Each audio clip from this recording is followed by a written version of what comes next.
I do think that Vita Vea would be the perfect piece to solve that issue depending on Malik Collins' health. A 347-pound wrecking ball just became available. And there's one team in the AFC that needs a run-stopping monster on their defensive line more than almost anybody in football right now: the Cleveland Browns. And the timing of this thing couldn't be more perfect or more chaotic, depending on which side of this story you're sitting on. Now, before we get into all of it, real quick, drop a comment right now. Should the Cleveland Browns call Tampa and make a run at Vita Vea? Type dog pound if you think Cleveland needs to make this happen, or type California dreaming if you think Vea's too busy booking a flight to Los Angeles to even pick up a 216 area code. I'll tell you what I actually think at the end of this video, and trust me, it might not be what you're expecting. The Buccaneers were in no rush. They're taking their time. It's a deadline-driven business, and it really isn't a real deadline when training camp starts. Mike Florio laying out the Tampa front office's entire strategy in 2 sentences. And Dawg, no rush is exactly the wrong energy when your 2 best players are both screaming to get paid on the first day of camp. There's only 2 guys, Kevin, who are significant pass rush threats from the nose tackle. It's Lawrence and it's Vea. That's Ben Solak on SportsCenter. And that sentence right there is the most important context in this entire story. 2 guys in the entire National Football League can be genuinely disruptive forces from the nose tackle position. Dexter Lawrence went for the 10th overall pick 3 months ago. Vita Vea just put his trade request in this morning.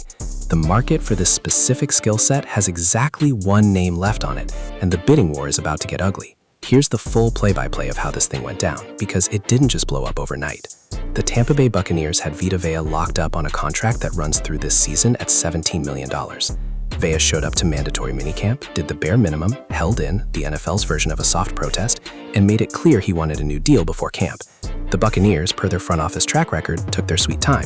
Conversations stalled, offers apparently came nowhere close to what Vea thought he deserved given what just happened to Dexter Lawrence, and on the morning of July 28th, the first full day of camp for all 32 teams, Adam Schefter dropped the bomb. Trade request filed, 2-time Pro Bowler, available. Now, before we get into whether Cleveland should make the call, let's establish exactly why Vea feels justified in blowing this thing up. Because the Dexter Lawrence trade is the entire engine driving his frustration. Lawrence was 28 years old, got traded from the Giants to the Bengals for the 10th overall pick. Vea is 31, statistically comparable, arguably with a longer track record of durability, and is currently the 18th highest paid defensive tackle in football. 18th. That's not even top half of the position for a guy Solak is calling one of 2 nose tackles on the planet worth a damn in the pass rush. If you're Vita Vea, you watched Dexter Lawrence get top 10 pick money, and you did the math. The math didn't add up. That Lawrence package really sets the floor for Vea's trade value. And the timing right now, right? To make this request right now, right before training camps are underway. This is the leverage play in action. Vea's camp picked the single best moment possible to file this thing. The exact morning every front office in the league is opening camp with holes to fill, rosters to finalize, and pressure to win now.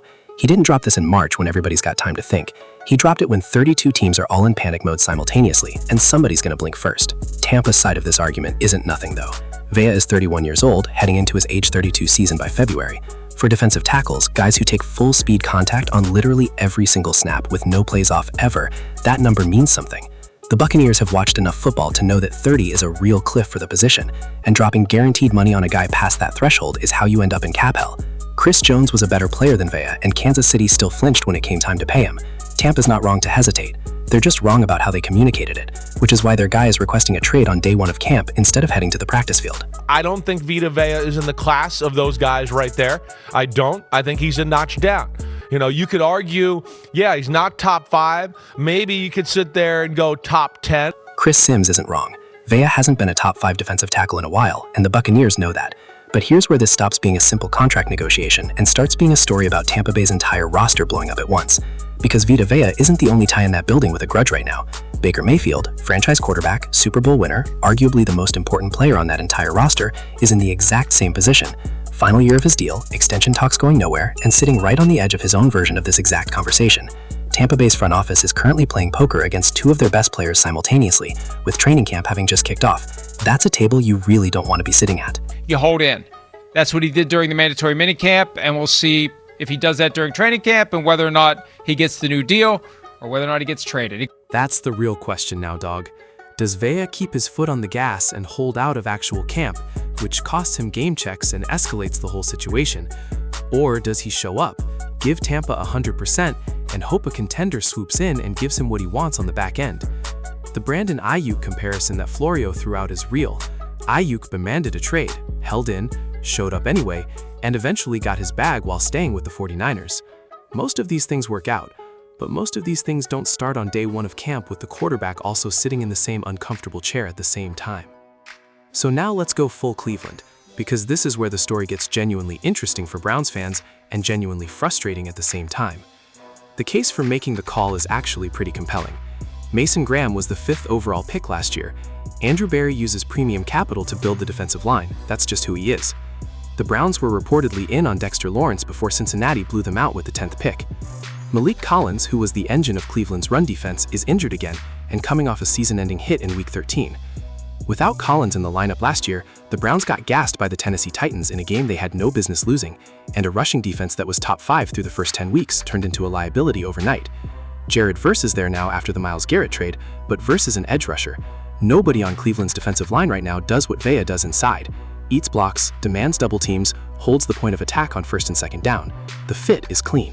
So I will say, if there's an owner who's willing to reach into the pocketbooks and guarantee a boatload of money, it is Jimmy Haslam, as evidenced by the Deshaun Watson deal and plenty others that Cleveland does, but that's sort of their leverage.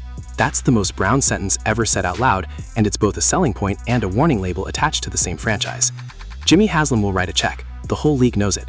The Deshaun Watson contract is the most expensive lesson in guaranteed money in NFL history, and Cleveland still hasn't fully recovered from it cap-wise. But Haslam's willingness to spend is exactly why Vea would take a call from Cleveland seriously. He knows the money's real and it's coming. The Browns might not be Vegas or San Francisco, but the checkbook's there, which brings us to the brutal, honest, cold water part of this story. That's the thing Cleveland never has in their leverage. It's the warm weather climate for people to come and enjoy. It's not Cleveland, all right? And there it is, laid completely bare. A source told reporters Vea wants to go to a California team or the Raiders. That's Vegas, San Francisco, both LA teams. 4 destinations. None of them are Cleveland. Not a single one. And that's the recurring nightmare for this franchise when it comes to free agency and trade targets. The money might be there, the fit might be perfect, the need is obvious, and the player just does not want to live in Northeast Ohio in January. It's not an insult, it's geography. But it's also a wall this organization keeps running into every time they try to add a high-profile veteran who has options. So here's what the ripple effects actually look like if Cleveland doesn't make this move. Vea lands on a California team, probably the Rams or Chargers, which already have Myles Garrett on one side of a defensive line that was literally built to embarrass offensive linemen. Add Vita Vea to either of those rosters, and you're looking at a defensive front that becomes a genuine nightmare for every AFC contender Cleveland would eventually need to beat in the playoffs. The Browns watch the guy they needed go to a conference rival, Malik Collins tries to rush back and re-aggravates the injury, and the run defense that was top 5 with him healthy craters again the same way it did in Week 13. That's the worst-case play-by-play. It's not guaranteed, but it's not a stretch either. Because here's the piece of this story that hasn't fully landed yet in the Cleveland conversation. If Vea ends up on the Rams specifically, he's not just leaving for a warmer city. He's landing on a team that already traded for Myles Garrett, Cleveland's former franchise cornerstone, and is actively pursuing Aaron Donald's comeback at the same time. McVay said the quiet part out loud this week at camp. I did not ever really think this would be something, but I'm not going to sit here and act like I'm not excited about the possibility of it. A defensive line of Garrett, Donald, and Vea is not a football team. It's a war crime. And the Browns, the team that traded Garrett in the first place, would have handed Los Angeles 2 of the 3 pieces on that unit. That's the nightmare scenario hiding inside what looks like a routine trade request. Every day Cleveland waits on this is another day that particular horror show gets more possible. Alright, you dropped your comment, Dog Pound or California Dreamin'. Here's my honest answer, and some of you are not going to like it. I do not think Vita Vea is coming to Cleveland. And it's not really about the money, because Haslam will absolutely write the check. It's not even about the fit, because the fit is genuinely perfect. It's about destination. Vea laid it crystal clear through sources. California or the Raiders. That's his list. Cleveland isn't a typo they accidentally left off. It's just not there. And when you actually read the transcripts on this, the team that makes the most sense for Vea isn't Cleveland. It's the Los Angeles Rams. Think about it. They're in California, they just got Myles Garrett, McVay sitting there not acting like he's not excited about Aaron Donald potentially coming back, the Rams have Matthew Stafford coming off an MVP season, a defense already built to embarrass people, and a front office that just proved they'll trade for anything if the price is right. Florio even pointed out on PFT that these situations usually work themselves out, and when they do, the player typically ends up somewhere that makes sense for both sides. The Buccaneers, who never have to break the bank, according to Florio's own words, are probably going to lose this one, find a deal with a team Vea actually wants to go to, and move on. The Browns will probably make the call. Andrew Berry's track record says he has to at least pick up the phone. He was in on Dexter Lawrence, he spent a top 5 pick on Mason Graham, he clearly values this position. But being in on something and winning it are 2 different things when the guy on the other end would rather be in Malibu than Berea.